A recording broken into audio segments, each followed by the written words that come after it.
necesario que suene un tren de fondo, como suena el tren de San Pedro, con su gran pito. Y eso suena, eso suena mal.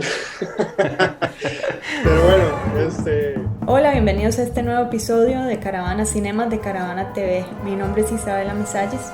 Mi nombre es Israel Solís y el día de hoy pues tenemos que adaptar el programa un poco a estas épocas tan extrañas. Entonces todos estamos desde la casa, es una reunión 100% virtual. Vamos a ver cómo sale, es nuestra primera vez haciendo esto, entonces haremos el mejor esfuerzo para que todo salga de la mejor manera. Y el día de hoy vamos a estar hablando con José López, sonidista, que nos va a estar contando un poco de todo lo que hay detrás de un buen sonido a la hora de filmar una película. Sí, porque eso es parte fundamental de cualquier proyecto audiovisual. Audiovisual.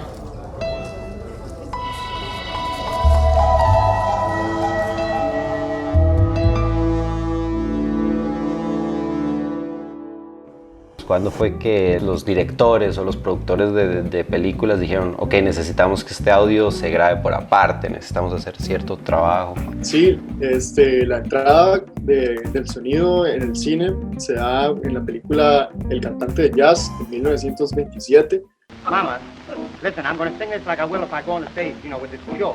Y esta película es el primer largometraje con audio sincronizado, pero no es como el primer intento, sino que ya incluso desde la invención del cinematógrafo a finales del siglo XIX, ya hay como una intención de varios inventores por incluir una parte sonora en todo el cine.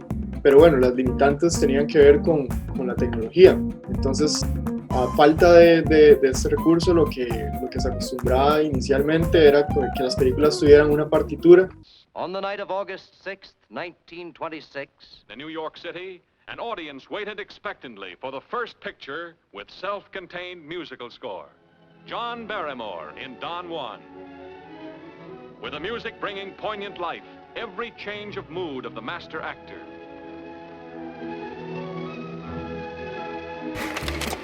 Una obra aparte musical que usualmente era interpretada por músicos en los teatros, y es hasta esta película, este largometraje en 1927 que ya se inaugura, por así decirlo, como toda la trayectoria del sonido en el cine. Estoy tratando de imaginarme cómo era que hacían en ese tiempo, digamos en la de 1927, cómo grabaron el sonido para esa.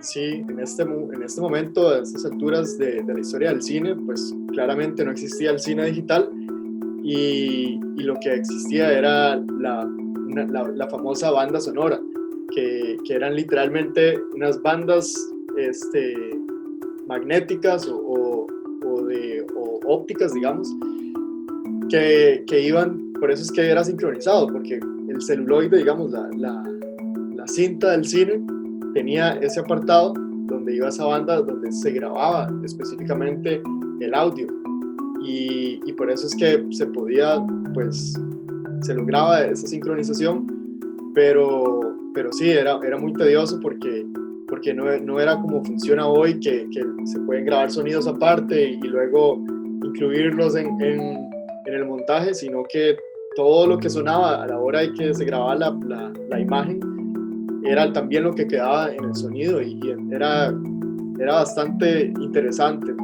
Desde entonces es notable ver el avance de la tecnología o los inventos en pro del cine, digamos, como que ahora hay sistemas de audio de 7.1 y más, o sea, a veces cuestiones exageradas.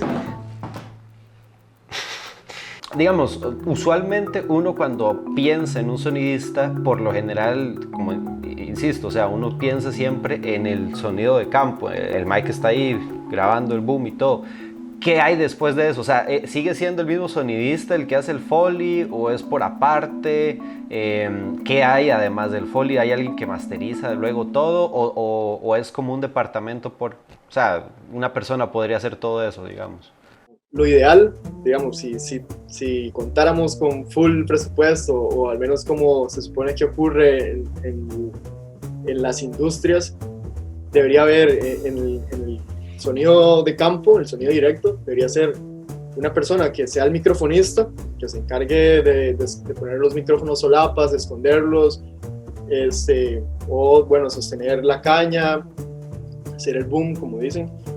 Y por otro lado, en set, el sonidista como tal, digamos, el que está con la grabadora y hace la ecualización y se fija en cada detalle. Y bueno, yo consideraría también que históricamente, al menos, bueno, yo creo que en la región, pero aquí en Costa Rica, a veces no se le da esa prioridad que merece esta parte del cine, digamos. Como que es fácil ver cómo nada más a veces se invierte demasiado en la fotografía y después queda mucho debiendo porque no se invirtió lo suficiente en una postproducción pues, importante. Pero sí, usualmente es una cadena de producción y es el departamento de sonido, pues está la gente del sonido de campo y la gente de postproducción. Por eso, porque además, aunque es el mismo tema, la parte de postproducción tiene también como un carácter más creativo, tal vez, más de diseñar, de proponer y pensar cosas que muchas veces no caben dentro de las posibilidades que hay haciendo sonido de campo, donde te encargas sobre todo de registrar de la mejor manera el audio. Y esto es lo que se llama diseño de sonido. Más adelante vamos a hablar un poco más sobre este proceso, pero antes vamos a escuchar un poco más sobre lo que pasa durante la grabación en sitio. Me acuerdo hace un montón que estaba haciendo una peliculilla, ¿verdad? Que yo era la asistente directora, ¿verdad? Porque en verdad es como Zoila. Entonces si no hay un extra, entonces soy yo. Si no hay algo, soy yo. Entonces no vino un sonidista, entonces me dieron el palo con el micrófono para que lo sosteniera en una escena y yo dije, sí, o sea, está bien, con tal de que lo ponga, que no afecte la cámara ni la luz, todo bien. Pero pasaban los segundos, porque no eran ni minutos, segundos yo así, que casi me muero. O sea, yo decía que termine esta escena ya, por favor, porque no aguanto. Sí, es interesante eso porque uno no pensaría que bueno, hay que hacer actividad física. Y bueno, es que sí, hay que tener resistencia porque no es solo estar con la caña ahí durante cierto tiempo, sino que tenés que tener pulso, como uno dice normalmente, como que sea el mínimo movimiento que hagas va a sonar dependiendo de la sensibilidad del micrófono, pero usualmente suena, entonces hay que estar ahí, hay como de hecho toda una técnica donde se recomienda que la caña siempre mantenga un nivel horizontal, como decir, casi en paralelo al piso, y hay miles de formas de hacerlo, pero también, por ejemplo, a veces uno, si no lo sabe, puede tener la caña detrás como que está el eje de la cabeza, y si pones la caña detrás, todo el peso va a recaer sobre tu espalda, y si uno sigue haciendo como ese tipo de cosas sin considerar las consecuencias, después el cuerpo lo va a ir resintiendo. Entonces hay que flexionar las rodillas, básicamente hay que trabajar un poco la condición física y el cuerpo. ¿Qué lo que era eso del esfuerzo físico que de fijo necesita esa barra? O sea, es literal como CrossFit, es como que usted tiene que hacer una rutina de 1 hora de CrossFit antes de siquiera ir a agarrar la caña, que ya aprendí que es la caña, eso es otro término que hay que ir acuñando, ¿verdad? Entonces, no, increíble, o sea, y ahora, cuéntenos un poquito usted ya hizo su MICFIT aquí, ya hizo su CrossFit, grabó todo un día, ya está fuertísimo, ahora va a la postproducción. ¿Cuál es más o menos como ese proceso que lleva el sonido desde la pre hasta la postproducción y hasta que ya termine? O sea, no sé, imagino que va Foley y todo. es interesante porque toda la cadena de producción, aunque puede tener diferentes personas involucradas y diferentes momentos como muy específicos, está súper complementado, como que al final es un trabajo muy colectivo pero muy unitario. Entonces al inicio se debe de pensar desde cuando se está haciendo el guión, pensar en los sonidos que pueden haber ahí a la par del storyboard, hacer apuntes, un desglose de sonido. Ya en post hay como diferentes pasos, diría yo.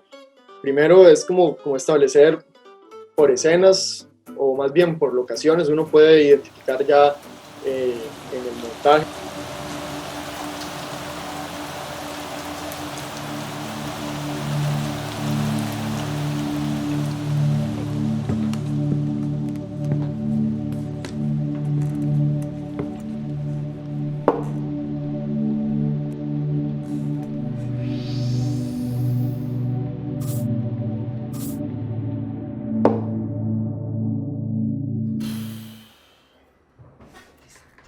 Y a lo que se está refiriendo José se llama diseño de sonido. El diseño de sonido es la interacción completa entre lo que se está viendo y lo que se está escuchando, generando así una experiencia sumamente inmersiva para el espectador. Esto incluye tanto los diálogos como los efectos especiales y el Foley. El Foley es la reconstrucción en estudio de todos los detalles sonoros que se grabaron en la escena. Hay una parte que se le llaman el ADR, que es básicamente hacer los diálogos. Entonces, muchos de los diálogos se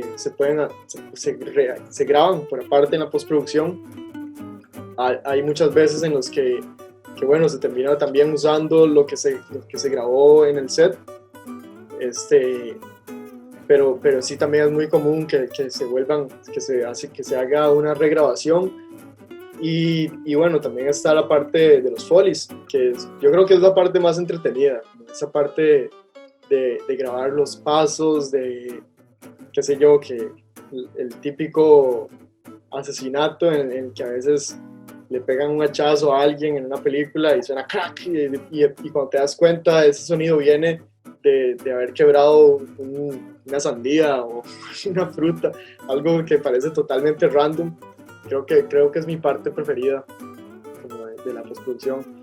Por otro lado, entonces yo veo el documental y sí siento que es como más interesante que sea crudo, ya que sea el sonido ahí, que si alguien de pronto entró, vos no puedes emular, por ejemplo, si estás grabando algún evento imprevisto, no puedes hacer no puedes recrear algo, se va a sentir falso. Entonces yo creo que al final todo depende de las necesidades de cada proyecto. Ha sido increíble aprender tanto, tanto de la parte de sonido, que es fundamental en el audiovisual. Como dice Bela, ese es el audiovisual. Sin embargo, hay muchas cosas, por ejemplo, de las que hoy aprendí que la verdad ni pasaban por mi mente. Entonces, muchísimas gracias a José por tomarse este tiempo y tratar de compartir un poco ahí, abrirnos un poquillo ahí la celosía, o para pegar ahí el guachito y ver un poquito de lo que es todo lo que lleva el cine. O sea, ya aprendimos desde el mic fit ahí, que lo pueden aplicar cuando quieran. El Foley, muchos términos, mucha tecnología. Eso del sonido 3D definitivamente es algo que yo en la vida lo tenía ni pensado. Entonces muchísimas gracias, José, en serio, por tu conocimiento. Y no sé si quieres algo añadir ahí, algo al final ya para los televidentes. No sé cómo se les diga. No, nada, muchas gracias por tomarme en cuenta para hablar de algo tan interesante. A mí realmente me apasiona mucho y nada, como que lo que sí me gustaría es como proponerle a la gente que vea esto y que tal vez no lo haya hecho, que le ponga un poco más de atención siempre a esta parte que es todo un universo, la parte del audio. De nuevo, muchas gracias por además, más que tomarme en cuenta, en realidad, por tocar este tema en específico que creo que es muy necesario.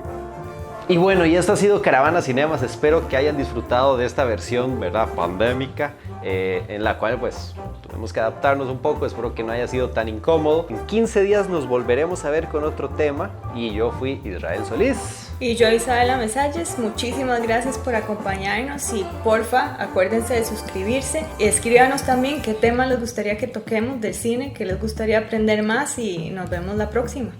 Cualquier trabajo de audio es una parte fundamental para cualquier audio del cine como tal. No.